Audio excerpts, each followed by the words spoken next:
Something amazing happened this week, something that's only happened once in the 33 episodes that we've been doing, and it is that Austin and I have actually seen the same film for the review section. At the same time, right.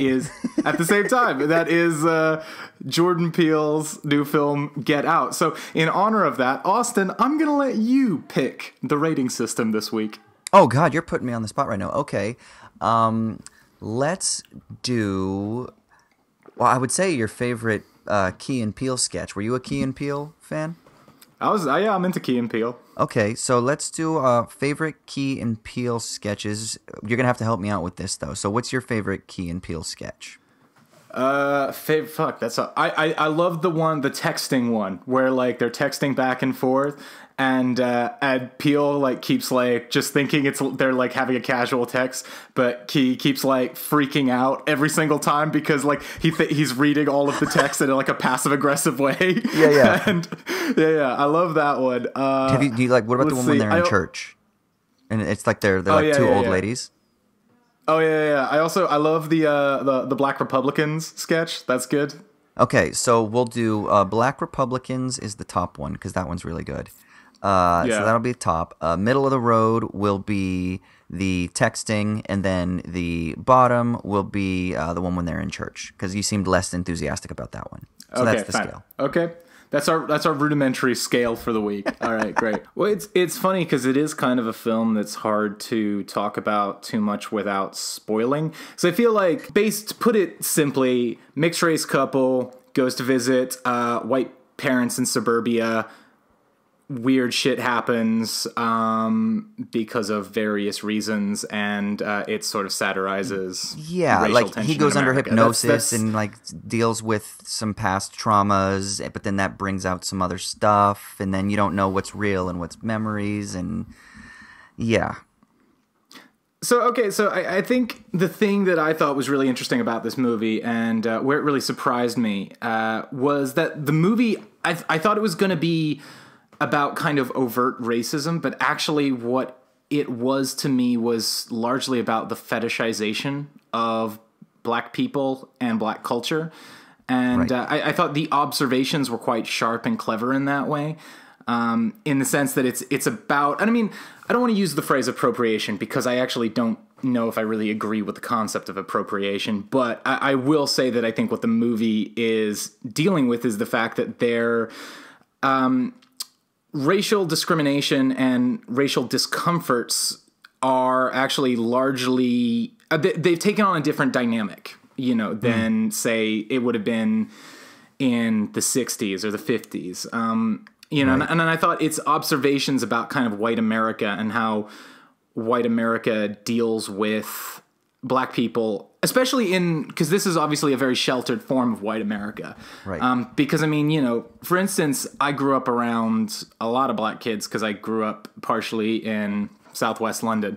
So, I mean, where, about half my school was black and Asian. So, but if you're like a white person from like white suburbia where you've never like met or interacted with a lot of black people outside of your impact of black culture on popular culture, you're potentially going to have some very, very weird reactions to, sort of dealing and being with a black person. And that was one of the things that I thought was interesting too. I mean, take for instance, there's a scene with what's his name? Caleb Landry Jones, who's a weird looking fucker who I've always thought looks creepy. So, you know, the film cast him perfectly, who's playing the brother of the main character's girlfriend. And he has this really, really creepy thing where he starts talking about MMA.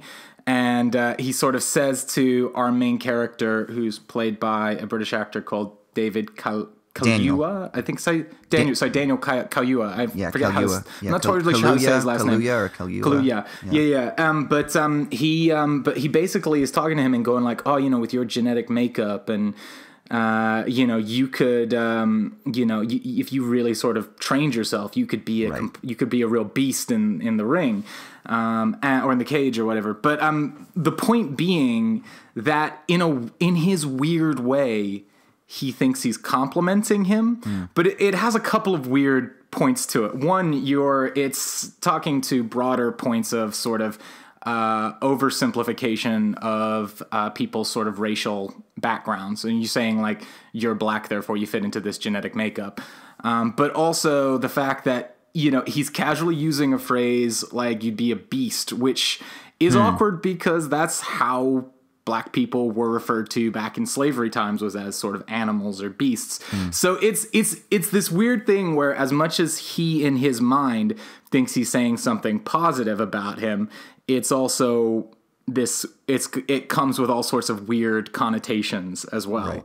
And I think that's the interesting thing is the film is bringing up racial divides in the way that they're much more subtle and uncomfortable and loaded. Right. It's much more nuanced, and it's about implicit bias rather than it is like what we think about like Jim Crow era racism, which is why with the idea of Bradley Whitford's character is such an intriguing one, because there is no real concern, there's no real notice, there's no real mention of the fact that there is obviously an interracial that there is obviously a difference in sort of the racial makeup of the couple, which, you know, is something that is different if you are a sort of white suburban family. But the fact that he's so enthusiastic, there's automatically this strange discomfort that that is being highlighted, or that at least is on display, which is interesting because it kind of touches on that idea of the whitewashing of racial difference in the West. You know, a lot of people say it's, you know, I don't see color or anything like that, and well, there's something. I think that was,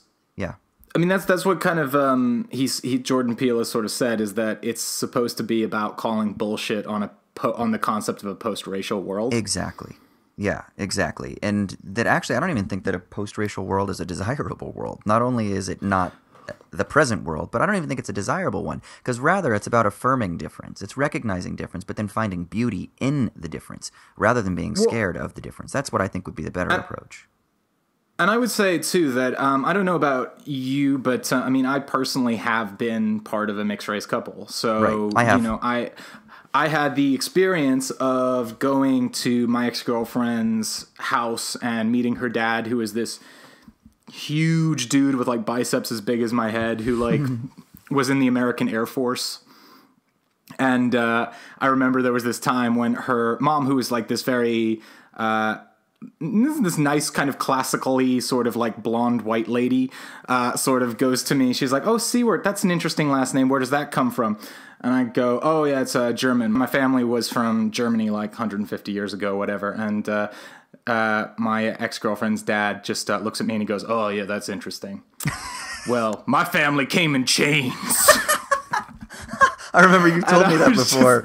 Yeah. And I was just like, and I just like sat there just completely just fucking like, just like frozen, like, what the fuck do I say now? Yeah. And then he just looks at me and laughs and goes just like, "Chill out, white boy, it's fine." Yeah. You know, and it's like, and it's like that thing of like, and I mean, like, you know, we as a couple would joke all the time. Like, she'd tell me I look like a Nazi. I'd tell her she was just jealous because she wasn't part of the master race. It's like right. You know, when you are in a comfortable, loving relationship and you know each other, then you can make jokes about these things and you can laugh about it. Where it becomes awkward is when it gets taken by, you know, sort of strangers or people you don't know, or people who haven't sort of, who don't know you, who start making larger form judgments about who you are because of that racial background. And that's the point where it starts to take on a different kind of, a different sort of feel to it.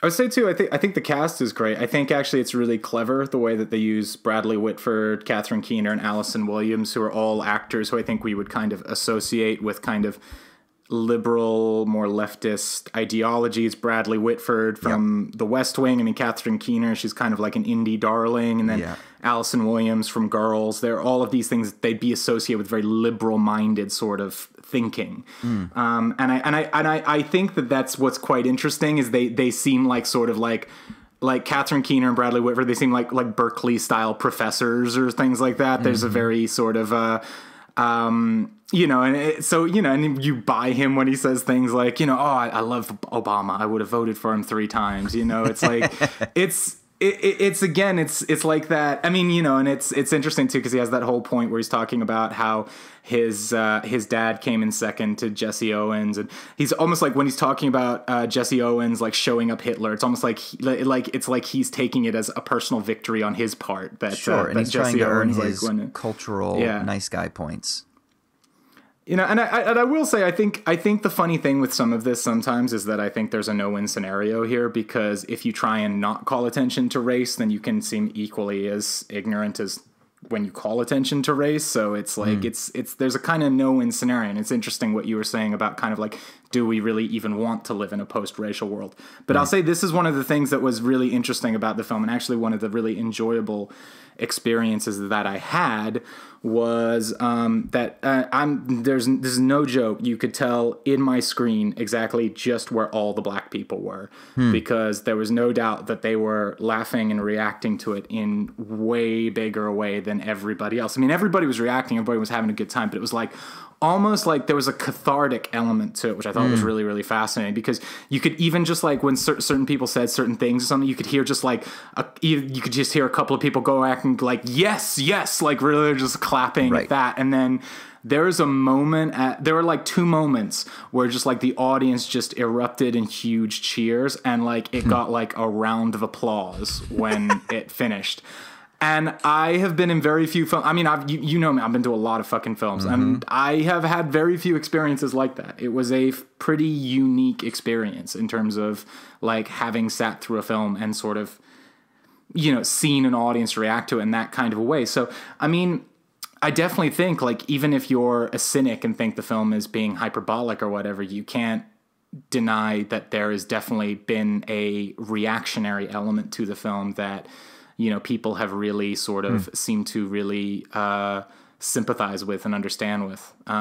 It's done really well too. It's 136 million off of a 4.5 budget.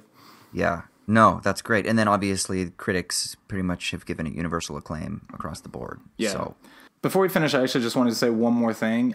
There's an actress in it called Betty Gabriel, who plays the because they have these sort of black housekeepers who like a gardener and a maid, who they kind of react in a sort of like, oh, we're so sorry, I know it must look awful, but these are just, they've been with the family and sort of stuff like that. But the woman who plays the maid is like, she has like this scene, it's almost entirely in close-up, that I just think she's spectacular in, and I just thought it was a really sort of great performance. Yeah, and this is like one of her first movies too, right?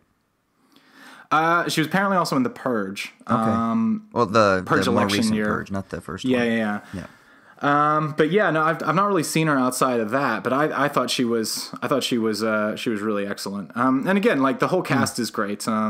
And obviously we'll be talking a little bit more about Daniel Kaluuya in a second. But I think I really enjoyed it. I would I'm gonna give it a Black Republicans. Black Republicans, yeah, times two.